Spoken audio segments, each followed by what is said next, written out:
리미입니다. 많은 분들이 공기업 하면 워라밸이라는 생각을 가지고 계시는데요. 과연 실제로 모든 공기업들에서 워라밸이 지켜질까요? 결론부터 말씀드리자면 물론 워라밸이 보장되는 공기업들도 많이 있지만 그렇지 않은 공기업도 있다고 해요. 아주 대반전이 숨겨져 있는 이제까지 몰랐던 공기업의 진짜 현실 알아볼까요? 많은 분들이 워라밸을 선호하는 이유는 저녁이 있는 삶, 일과 삶의 균형을 유지하는 인생을 살기 위해서라고 알고 있는데요. 공기업 준비를 하는 취준생이라면 연봉 말고도 원하는 기업의 복지, 그리고 워라밸이 정말 잘 지켜지고 있는지 궁금하실 거라고 생각해요. 궁금증을 해결해 드리기 위해서 저희가 워라밸이 잘 지켜지고 복지도 좋은 공기업 탑3, 반면에 생각보다 좋지 않은 공기업 탑3를 나눠서 밝혀드릴게요.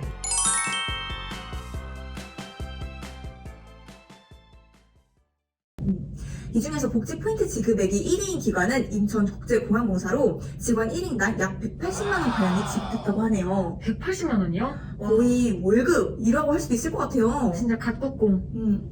이어서 한국마사회, 한국토지주택공사, SR 등이 순위권에 있습니다.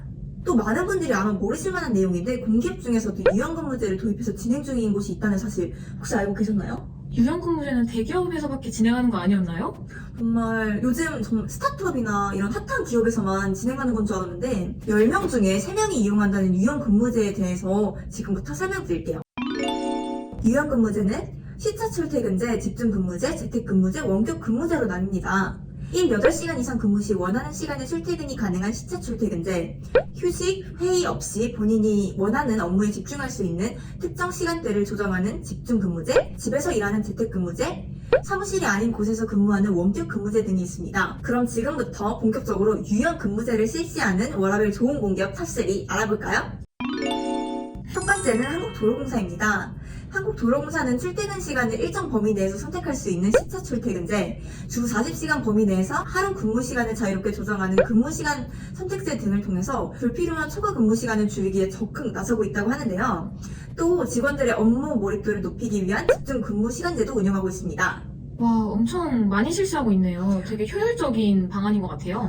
맞아요. 이런 방안을 통해서 한국도로공사 관계자는 직원들의 근무 의욕을 고취시키고 재충전의 기회를 제공하면서 생산성을 높이기 위한 방안으로 활용하고 있다고 하는데요. 다만 업종 특성상 일부 직종의 경우에는 특정 기간 동안 52시간 초과 근무가 불가피한 경우도 있는데요. 한국도로공사의 경우에는 겨울철 제설 업무가 대표적이라고 말할 수 있겠네요.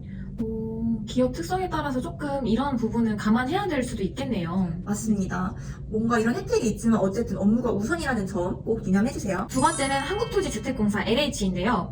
직원들의 개인 PC를 자동 통제하는 관리 시스템인 PC 오프제, 일정한 시간에 일괄 소등하는 블랙리브제를 실시하고 있다고 해요. 또 내년 연차휴가를 최대 5일까지 미리 사용할 수 있고 올해 미사용 연차휴가를 내년에 2월에서 적립할 수 있게 하는 등 직원들의 휴가권을 보장하고 있다고 합니다.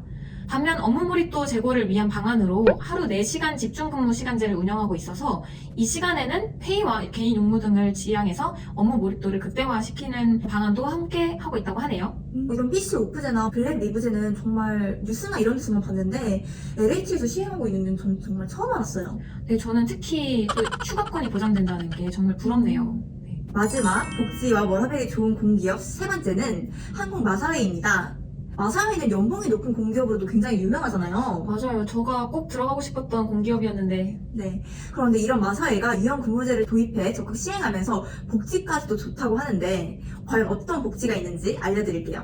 마사회가 지원하고 있는 복지 제도로는 주거생활 지원 제도, 즉 사택을 지원하는 제도가 있고요. 또 여가 및 문화생활을 지원하면서 휴양소를 운영하고 특별활동 지원금을 준다고 해요. 또 통근버스를 운영하고 직원 식당을 운영하는 기타 지원 제도까지도 있다고 합니다. 가장 중요하죠. 여러 종류의 금전적인 보상 제도도 시행하고 있다고 하는데요. 금전적인 보상 중요하죠. 네, 첫 번째로는 기념품비라고 해서 명절, 창립일, 생일, 근로자의 날 기념품을 각 10만원씩 온누리 상품권으로 지급하고 있다고 하네요. 두 번째, 선택적 복지 제도로 정해진 항목 내에서 사용할 수 있는 복지 포인트를 제공하는데 이 금액이 1인당 최대 160만 원이라고 합니다. 세 번째, 기타 제도로 사내 각종 행사를 지원하는 행사 지원비, 그리고 조조 출퇴근자에 대해서 조식비를 지원하는 식대 보조비 등 다양한 금전적인 보상 제도가 존재한다고 하네요. 정말 최고예요. 최고. 추가적으로 동물과 자연과 함께하는 산업 환경과 자유로운 분위기의 근무 환경 등도 항공마사회 직원만이 누릴 수 있는 혜택이라고 할 수도 있겠어요. 이번에는 워라밸을 포기해야 할 수도 있는 공기업 탑3를 말씀드릴게요. 아무래도 부서 바이 부서, 지역 바이 지역일 수도 있지만 실제 현직자와 카페 내 다양한 정보를 바탕으로 말씀드린 내용이라는 점 참고해주세요. 첫 번째는 한국전력공사입니다. 한국전력공사는 진짜 인기 많고 많은 취준생들이 가고 싶어하는 곳이잖아요. 네, 맞아요. 한국전력공사 한전은 공기업을 준비하는 취준생들에게는 빼놓을 수 없는 기업이라고 하죠. 하지만 본사나 본부의 경우에는 야근이 되게 많다고 합니다. 또한 공기업을 준비하는 분들은 꼭 알아둬야 할 순환근무 제도가 있는데요. 지역사원의 경우 지원한 지역에서 10년 제한이 있는 점, 전국간의 경우 2년 순환 및 마일리지 제도에 대해서 알아둬야 할 것 같아요. 예를 들면 만약에 본인이 서울을 지원하고 싶으면 5년 이상 마일리지를 쌓아야 하는 제도라고 할 수 있죠. 확실히 이런 뭔가 순환 근무는 많은 취준생들이 꺼려하는 그런 제도이긴 해요. 앞서 말씀드렸던 워라밸이 좋은 한국도로공사도 이런 순환 근무를 시행하는 공기업이라는 점도 참고해주세요. 두 번째는 한국수력원자력인데요. 줄여서 한수원이라고들 많이 부르죠. 한수원은 다들 아시는 단점으로 지방근무, 보통 오지근무라고도 많이 하는데요. 이렇듯 지방에서 근무를 해야 한다는 치명적인 단점을 가지고 있습니다. 10년을 주기로 순환 근무를 한다고 하는데 보미님은 혹시 가능하신가요? 한수원 정말 좋은 기업인데 돈을 많이 준다면 생각해볼 수 있을 것 같긴 하지만 저는 조금 힘들 것 같아요. 맞아요. 근데 연봉은 서울에서 근무하는 것보다는 높을 수 있지만 서울에서 생활하다가 지방에서 근무하면은 확실히 외롭고 힘들 수도 있다는 생각이 많이 드네요. 맞아요. 마지막으로 이 기업도 너무 유명하죠. 세 번째, 코레일 한국철도공사입니다. 코레일은 예상하셨을 수도 있을 텐데요. 우리가 알고 있는 코레일이 운행하는 모든 지역들이 근무제라고 할 수 있어요. 순환근무 형태의 경우 약 10년, 그리고 연고지의 경우 평생 근무 가능하다고 하는데요. 워라밸 측면에서 안 좋다고 하는 부분은 교대 근무나 야간 근무, 그리고 날씨의 영향을 많이 받을 수 있다는 점, 그리고 재택근무 같은 것들이 따로 없다는 점에서 워라밸이 조금 부족할 수도 있다고 하는데요. 우선 교대 근무 같은 경우 주주 야야 비휴가 되게 유명하죠. 주주는 할만하다고 해도 야간 근무가 정말 힘들다고 하네요. 그리고 다양한 직무 중에서 야외에서 근무하는 경우 여름과 겨울철에 힘들다고 합니다. 혹시 여름과 겨울철에 일할 수 있으신가요? 뭔가 사무실에서만 일하는 사람들은 야외에서 근무한다고 하면은 좋다고 생각할 수도 있을 것 같은데 진짜 더운 여름 그리고 정말 추운 겨울에도 밖에서 일해야 한다면 확실히 그건 힘들 것 같아요. 마지막으로 역사에서 근무하다 보니까 재택근무 제도가 거의 없다고 보시면 되는데요. 요즘 같은 시국에 특히 건강을 조심해야 하는 직업 중 하나인 것 같아요. 앞서 말한 점들에 비해 연봉이 높지 않은 편이라는 점을 생각하면 워라밸을 따졌을 때 다른 기업보다는 안 좋다고 평가할 수 있겠죠? 역시 만약에 연봉이 굉장히 높으면은 워라밸 어느 정도 포기할 수 있지만 연봉과 워라밸의 이 밸런스 맞추는 거 정말 중요합니다.